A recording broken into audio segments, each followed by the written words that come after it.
process, or does it signal a troubling turn towards political intimidation and normalization of selective justice? And for a former governor who once stood at the very heart of power, what does it mean to now allege persecution from the state? And I'm suitably delighted to say that the former governor of Kaduna State and former minister of the Federal Capital Territory of Abuja, Nasir El-Rufai, joins me now exclusively in the studio. Thank you very much indeed for coming in.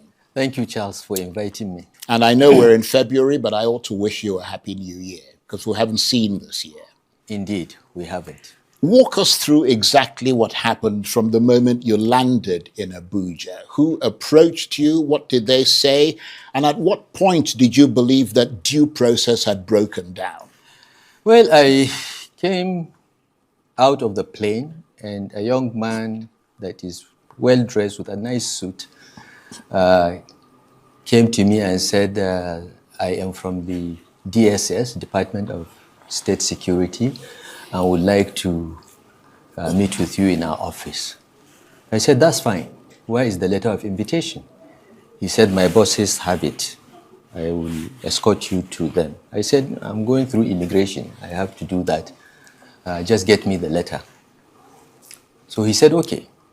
But I noticed that as I started going, more and more people came out. Apparently, I didn't know because I slept through most of the flight, and even when we landed, I didn't call any of my guys to learn what was going on. But apparently, they had moved about 50 DSS operatives 50 to the airport with the specific instructions that I should be detained, I should be abducted and detained. I will come to other details. But so we started working, but I saw more people coming out. You know, I'm a politician. I'm used to crowds. I'm used to people surrounding me. And then as we moved forward, we came to the point that I either go right for immigration or left for the e-visa.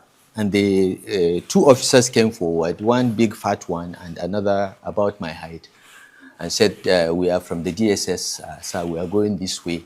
We need to go to your office. I said, I'm not going to your office. I'm not going anywhere until you show me a letter of invitation. Your guy said you have a letter. He said, no, sir. I said, if you don't have a letter, I'm not going. You know my house. I live very close to the DSS headquarters. I can even walk down there if you bring a letter of invitation. So I tried to turn right, and they tried to force me to go left. I said, look, don't touch me. I'm going with my passport to have it stamped. And I'm not going where you want.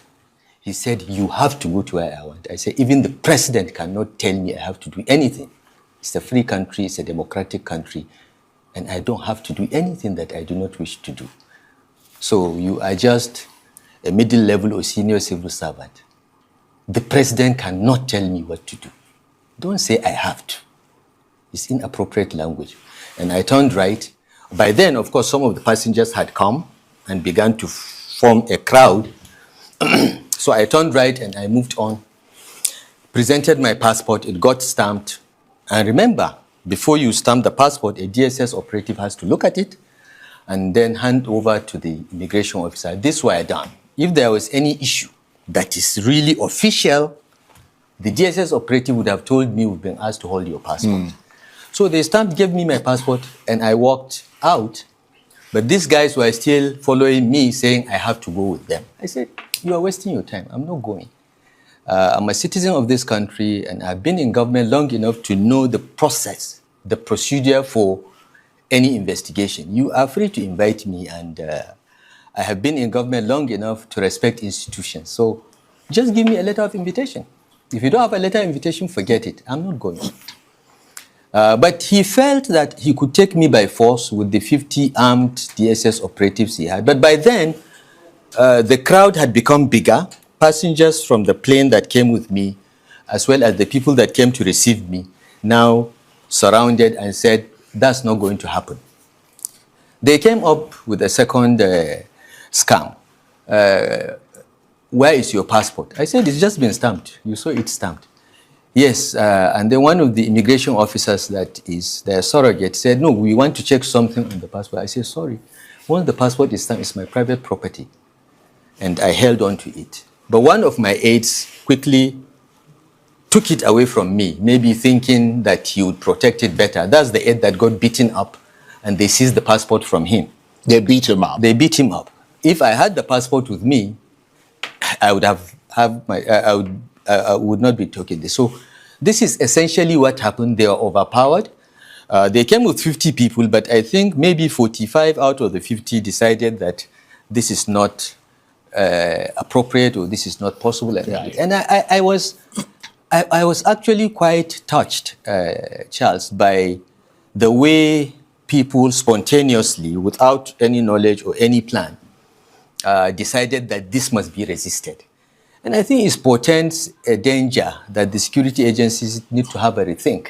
Because once people begin to lose confidence in the neutrality of such institutions, we are on our way to anarchy. Right. So let's just be very clear. And thank you for explaining very lucidly what happened. Yeah. But I want to add something. Yes. Because my lawyers issued a statement after that mentioning EFCC.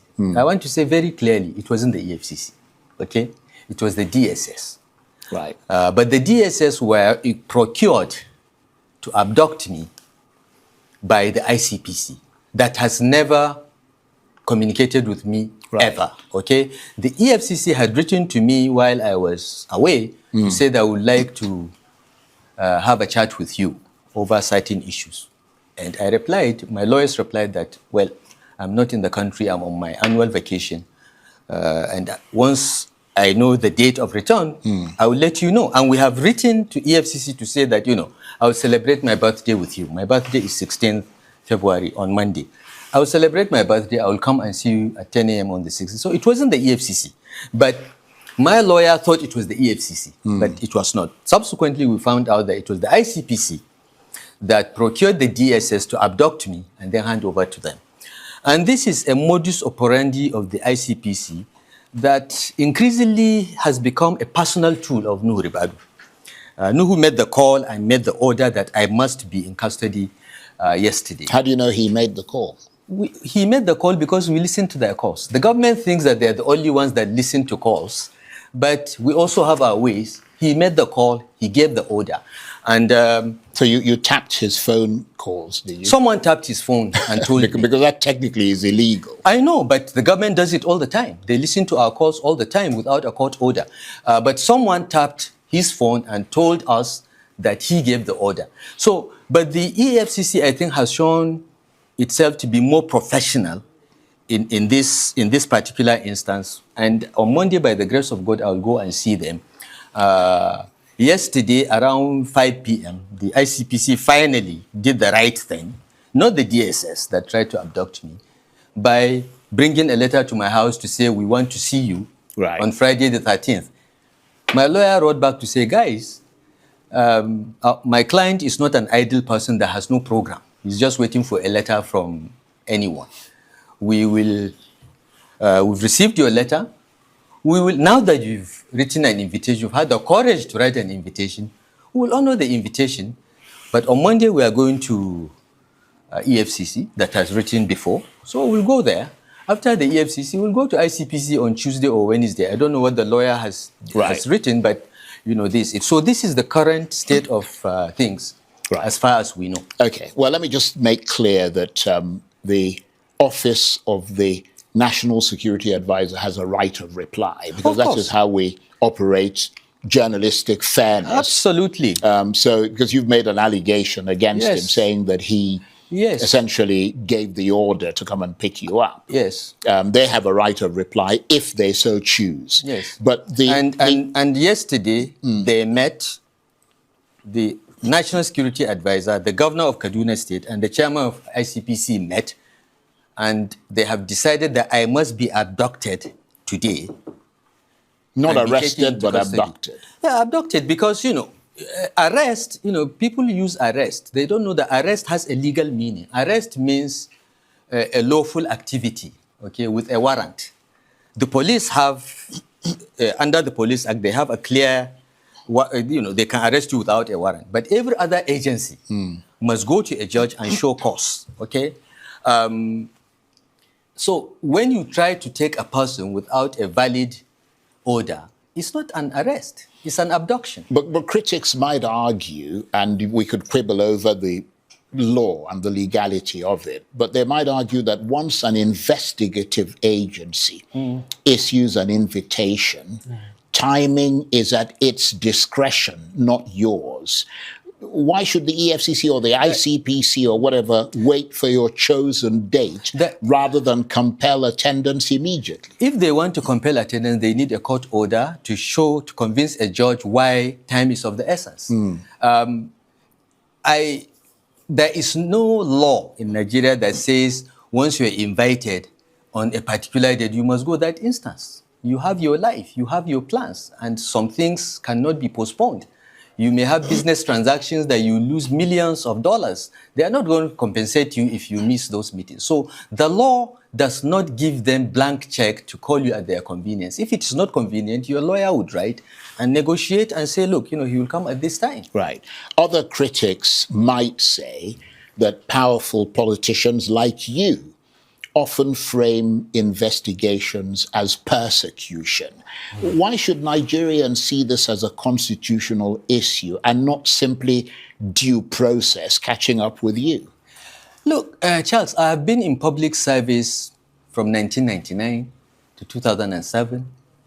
I left, went into opposition for 8 years, and have been in government for another 8 years, okay? So I have 16 years record of public service. And I have challenged every Nigerian that has worked with me or knows me to come forward to you and expose me if I've ever taken a bribe or demanded a bribe or done anything unlawful in the course of my duties. Right. I have said that on national television. There are 250 million Nigerians to come forward and prove me wrong. Well, okay, so yeah. I'm coming. Sure. And in this latest round of persecution, I've been persecuted before by the Eradua Jonathan administration. That's all documented in my book, The Accidental Public Servant, where they investigated me ad infinitum and found nothing. In the end, I was charged to court for one alleged offense that in my tenure as Minister of FCT, in which I approved the allocation of land to 27,000 people and companies, one of the 27,000 plots was allocated to my wife. That's abuse of office. They lost. The judge abused the EFCC and warned them not to do things like that. So I have been through this. Now, this round of persecution was designed by the federal government, and they have used my successor, Ubasani, to be the enabler. They have investigated me since June 2023 in Kaduna and have come up with nothing. They have arrested my former chief of staff, my commissioner of finance, my commissioner of local government, virtually all our senior officials, my senior advisor, Councillor Jimmy Lawal.